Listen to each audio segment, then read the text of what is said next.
Guitar Players, tudo bem com vocês? Eu sou o Matheus Luthier, começando mais um vídeo aqui nesse canal que eu falo sobre luthieria, eu falo sobre instrumentos musicais. Você que é chegado nesse assunto aí das guitarras, violões e contrabaixo, já se inscreve no canal porque rola bastante coisa bacana aqui pra você, tá? Hoje é dia de Drecada, né, velho? Drecada é o nosso quadro aqui de trocar ideia, ó.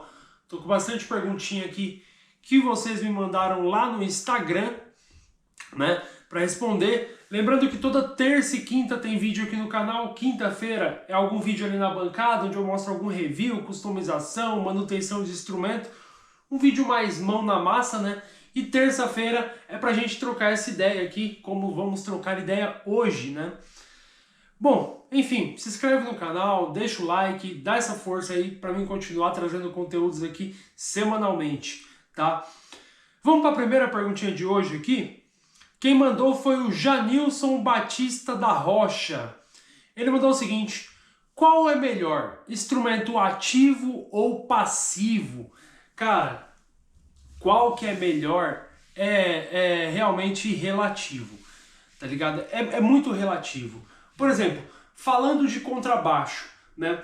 Os contrabaixos ativos, eles, pelos contrabaixistas ali, ele é meio que um queridinho, né, cara? Pelo menos dos baixistas que eu conheço, grande parte, né, não vou dizer a maioria, mas, sei lá, muitos deles falam, cara, contrabaixo tem que ser ativo e tal, porque, querendo ou não, ele dá muito mais opções ali de você setar, né, ali, grave, médio, agudo, enfim. Tem contrabaixo ativo que te entrega muito mais possibilidade do que um contrabaixo passivo, né, em relação ali a você conseguir timbrar seu instrumento ali nos próprios knobs, né? Fora que ele manda mais peso, manda um sinal melhor e tal. Então eu diria que para contrabaixo, os contrabaixos ativos eles se sobressaem ali, né? Por mais que essa semana eu tava conversando com um brother que é contrabaixista e ele falou, cara, encheu o saco o contrabaixo ativo para mim. Fiquei de saco cheio, agora ele tá numa vibe de contrabaixo passivo. Entendeu? Então, meio que vai depender de músico para músico, né? Agora falando de guitarra, você falou qual que é melhor, ativo ou passivo? Cara, acho que tanto no contrabaixo quanto na guitarra, né? Vai depender muito do que você toca. Agora, a resposta certa seria essa, assim, né? Esquecendo o que eu falei dos contrabaixos ali, a resposta certa seria o que você toca, o que você está pretendendo, né? Vamos supor, se você toca blues, toca ali um blues, não vale a pena você pegar uma guitarra com um EMG 885, tá ligado? Ela manda muito ganho, muito peso. Para tocar blues, não vai ser o teu timbre, entendeu? Você vai precisar ficar tirando volume ali e tal, enfim. Então, para tocar blues, é mais interessante um captador single numa Stratocaster, ou um humbucker sendo ali um captador PAF, né? Ou seja, captadores baseados nos captadores da década de 50, tá? Então, assim, captadores mais vintage, né? Então, para você tocar blues, você vai ter que buscar uma parada mais vintage, uma pegada com um pouquinho mais de definição e menos ganho, né? Agora, pô, vou tocar ali hardcore, aliás, vou tocar um hardcore. Aí, cara, um captador ativo vai cair muito bem na tua mão, aliás, para tocar um thrash metal, enfim, esses metais aí, um captador ativo vai cair muito bem. Porém, um passivo de ganho alto também cai muito bem, tá ligado? Você pega um passivo ali de imã cerâmico de ganho alto, cai tão bem também. Então, assim, qual que é o melhor?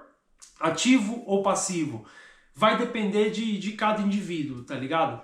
Tem um cliente meu que ele toca em banda de heavy metal e pra ele tem que ser captador ativo. Todas as guitarras dele tem captador ativo, saca? Já tem cliente meu que odeia captador ativo. Então, é muito relativo, tá, cara? Não tem melhor nem pior. Agora, claro, do ponto de vista técnico, um instrumento passivo, ele é um instrumento de manutenção muito mais simples, tá ligado? Então, potenciômetro, normalmente, captadores ativos de guitarra vai ser potenciômetro de 25K, potenciômetros de guitarras normais é de 250K ou 500K, então a manutenção do instrumento passivo, por ser mais comum, as peças serem mais comuns, é mais tranquilo de fazer, tá ligado? Mas isso aí o problema é quando dá defeito, né, cara? Então, raramente dá defeito, né? Então é uma coisa que você não deve se preocupar, mas do ponto de vista técnico, o instrumento passivo ele é de muito mais simples manutenção do que um ativo, tá? Vamos lá aqui, próxima pergunta. Quem mandou também foi o Janilson Batista da Rocha. Ele perguntou o seguinte: qual a sua opinião sobre os instrumentos da PHX? Já trabalhou em algum? Cara, já trabalhei em bastante instrumento. A PHX se chamava Fênix. Antes se chamava Fênix. Aí depois eles abreviaram só para PHX. Aí depois eles montaram uma linha chamada J White ou J White, que é J branco, J White, tá ligado? Então assim, eu conheço a PHX, acho que, putz, desde quando eu comecei a tocar, pra ser sincero. Porque quando eu comecei a tocar, né, guitarra, eram os instrumentos que eu poderia comprar. Eu lembro que eu tinha grana para comprar ou uma Memphis, ou uma PHX, ou uma Eagle. Dessas três, a Eagle era um pouquinho mais cara, né, e um pouquinho melhor também. Eu acabei juntando um dinheirinho a mais e preferi comprar uma guitarra da Eagle. A PHX na época era R$ 50 mais barato, saca? Então assim, na época, cara, veja bem, chamava Fênix, eram guitarras bem fraquinhas, tá? Não sei se valia a pena pagar R$ 50 a menos em vez de pegar uma Eagle. Agora eu sei que, recentemente, a PHX, eles deram um upgrade de qualidade. Na verdade, eu acho que assim, a real é que a China em geral, tá? De uns 2, 3 anos pra cá, assim, sei lá, se foi depois da pandemia, se foi no meio da pandemia, se foi um pouquinho antes, eu sei que de um tempo pra cá, a China deu uma levantada na qualidade deles, assim, de qualidade de construção, sabe? Provavelmente são maquinários mais modernos, sabe? A tecnologia chegou, né, forte lá, e a tecnologia ajudou para que instrumentos de entrada estão melhores, né? Então, não só a PHX, várias marcas pequenininhas, quer dizer, pequenininhas assim, marcas de instrumento que eram baratos, ficaram melhores, né? A PHX ficou melhor, cara, as tajiminhas de entrada, as tajimas Baratex mesmo, também ficaram melhores. Mas então esse nicho, né, Strindberg também melhorou pra caramba. Então assim, a real é que recentemente essas marcas de entrada se beneficiaram ali com a tecnologia da China, que cresceu, tá? Cresceu mesmo, a tecnologia na China melhorou. Então essas marcas se beneficiaram e estão entregando produtos um pouco melhores do que era antes, né? Tudo bem, hoje em dia está muito mais caro, porém tudo ficou muito mais caro, né? Tudo ficou muito mais caro, loucura, cara. Mas antes, guitarra que custava, eu lembro, R$ 380 na loja, hoje em dia tá custando, tipo, vamos falar da Epiphone Special. Epiphone Special, cara, era a guitarra que na loja custava R$ 500, nova, embalada, na caixa, R$ 500. Hoje é uma guitarra de 2.000 e pouco, 2.200, 2.300, uma Epiphone Special, tá ligado? Ela não ficou melhor, ela não deixou de ser uma Les Paulzinha Baratex, tá ligado? No custo, na qualidade, tá ligado? Por exemplo, muito melhor uma Strindberg com braço colado do que você pegar uma Epiphone Special, de braço parafusado, com aquele tampo reto, né? Pelo menos você pega uma Strindberg, você tem o tampo arqueado, você tem uma Les Paulzinha mais bonitinha, mais apresentável, e a qualidade é melhor. Mas enfim, muitas guitarras que custavam R$ 500 passou a custar mais de R$ 1.800, né? Então, esse salto na qualidade pode até ser algo que não justifica o preço, não justifica. O salto de qualidade não justifica. Enfim, a pergunta era uma, eu acabei viajando, né? Bom, vamos lá. Próxima pergunta aqui é do Fragas. Ele perguntou o seguinte: vejo muitas guitarras Giannini dos anos 70 e 80 que o tensor está saindo para fora do headstock. É normal? Cara, eu já vi sim algumas guitarras, não só Giannini, tá? Guitarras nacionais antigas que a bala do tensor sai para fora, que você consegue ver a bala do tensor saindo para fora aqui.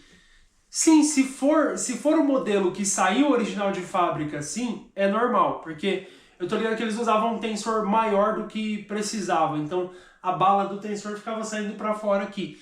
Então é relativamente normal. Mas também eu já vi guitarra que o tensor tá saindo para fora, porque o tensor quebrou no meio e ele tá saindo do braço, ele tá saindo para fora. Eu já vi isso acontecer também. Então tem que ficar esperto se você quiser comprar um negócio desse aí.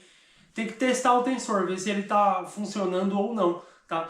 Porque assim, é normal sim, algumas guitarras saem o tensor para fora, mas também é normal quando o tensor quebra, ele meio que querer sair para fora, tá? Acontece.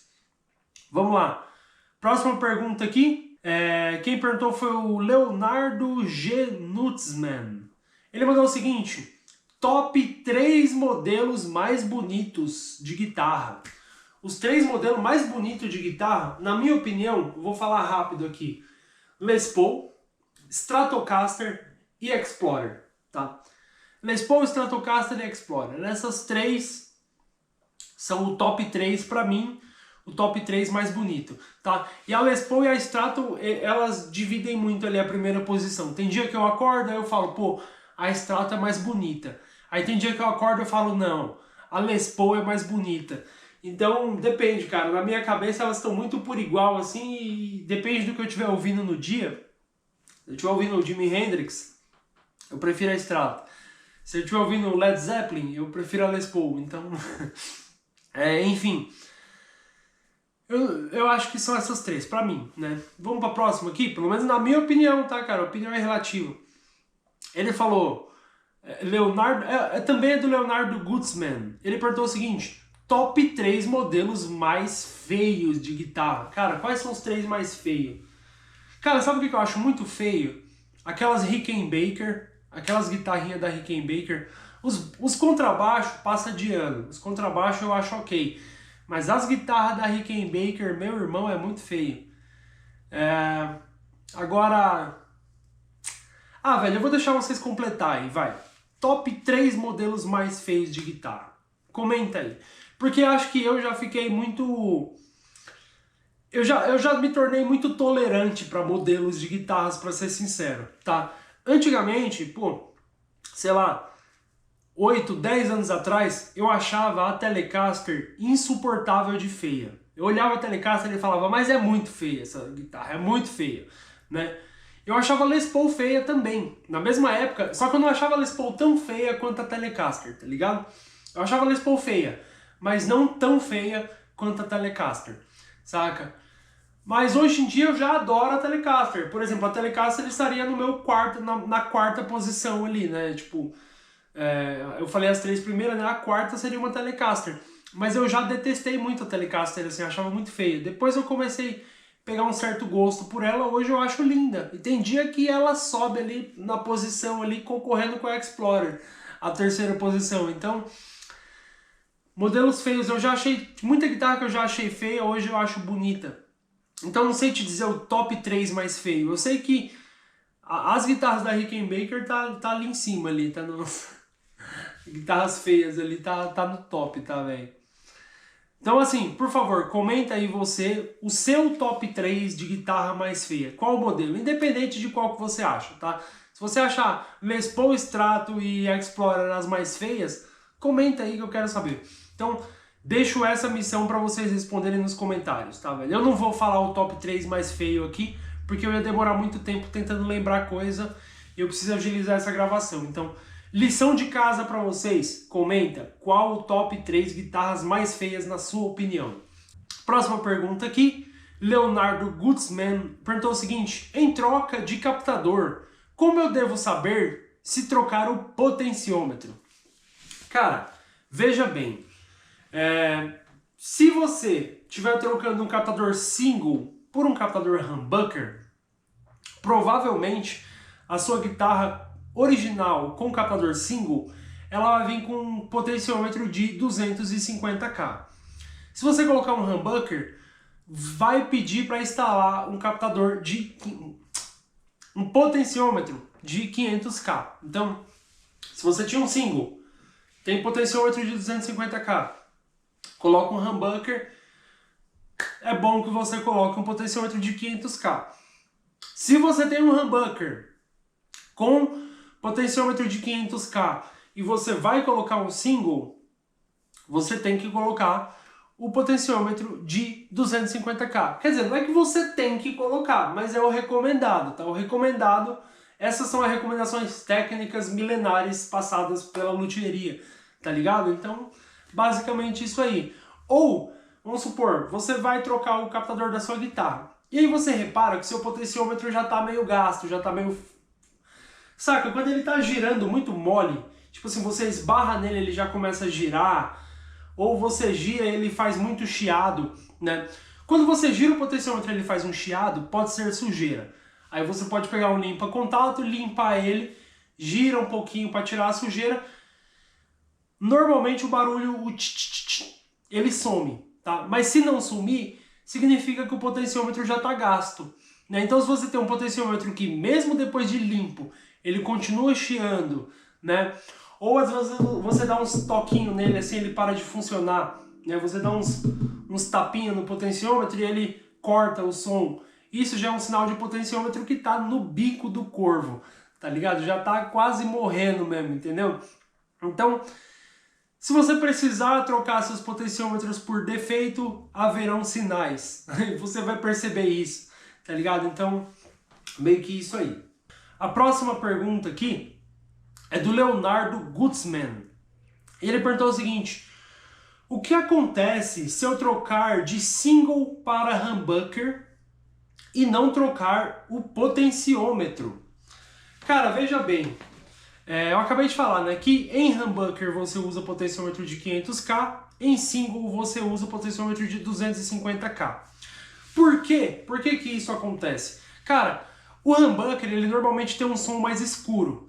Então o que que acontece? Usa-se um potenciômetro de resistência maior, né, ou seja, um de 500K, porque ele corta menos frequências altas, ou seja, ele deixa passar mais agudo. Como o humbucker tem essa característica, né, de ser mais grave, se você colocar ali um potenciômetro de 250K num humbucker, o que que vai acontecer? Ele vai dar uma cortada mais nos agudos. O humbucker já é um captador grave. Você colocando um potenciômetro de 250K, ele vai deixar mais grave ainda, porque o potenciômetro com resistência menor, né, ou seja, o de 250K, ele vai cortar mais agudo do que cortaria o potenciômetro de 500K, tá ligado? Então, basicamente é isso. Então assim, eu sei que tem muita gente que faz isso, tipo, coloca um potenciômetro de 500K em um captador single para ficar mais agudo, né? Às vezes o cara quer mais agudo mesmo, né? Tipo, pô, eu quero mais agudo nesse single coil. Ele vai lá e coloca um potenciômetro de 500K, tá ligado? Ou às vezes o cara quer dar uma cortada de agudo no humbucker, né? O humbucker tá muito agudo, né? Tá passando mais agudo. Ele vai lá e coloca um de 250K e aí o de 250K dá uma filtrada maior nos agudos, o humbucker fica mais grave, tá ligado? Então, peraí que a sua pergunta foi se colocar um humbucker e não trocar o potenciômetro. Se você colocar um humbucker basicamente em um potenciômetro de 250K, ele vai cortar mais agudos e o seu humbucker, que já é para ser grave, vai ficar ainda mais grave, tá? Eu já vi muita gente fazer, mas não é normal. Na verdade, muita gente não, eu já vi algumas pessoas fazer isso, né? Tanto colocar de 250K em humbucker, quanto colocar de 500K em single coil, né? Aliás, quando você compra uma guitarra que ela é HSS, ou seja, humbucker na ponte e single no meio e braço, normalmente ela vem com potenciômetro de 500K, tá ligado? Até pegar uma Fender HSS, ela vai ter o pote de 500K, por conta do humbucker, né, que tem ali na ponte. Próxima pergunta aqui é do Rodolfo Zarbinati. Ele perguntou o seguinte: é possível recuperar um tensor com porca espanada sem trocar a escala? Cara, depende da guitarra. Existem guitarras que você consegue tirar a bala do tensor por aqui, né? Mesmo ela espanada, você faz uma fenda ali, é raro conseguir, tá, cara? É muito difícil dar certo. Mas algumas guitarras dá para você tirar a bala do tensor e trocar somente a bala do tensor. Mas são casos tão isolados Que assim, para não dizer que é impossível, eu posso falar para você, dá para fazer. Tipo assim, a cada 100 guitarras que dá BO no tensor, dá para fazer em 2. O resto tem que fazer aquele trampo, ou arrancar a escala e tudo mais, saca? É trampo, irmão. É trampo pra caramba. Enfim, eu vou deixando esse Drecada por aqui, tá? Obrigado a você que acompanhou essa edição do Drecada. Tamo junto, deixe seu comentário. Não esqueça de comentar aí o seu top 3 guitarras mais feias, as 3 mais horríveis, saca? Comenta aí que eu quero saber também. Porque na minha cabeça até agora eu fiquei pensando naquilo, não consegui chegar em 3 modelos que eu acho feio pra caramba, a não ser as Rickenbacker. Beleza? Valeu, falou!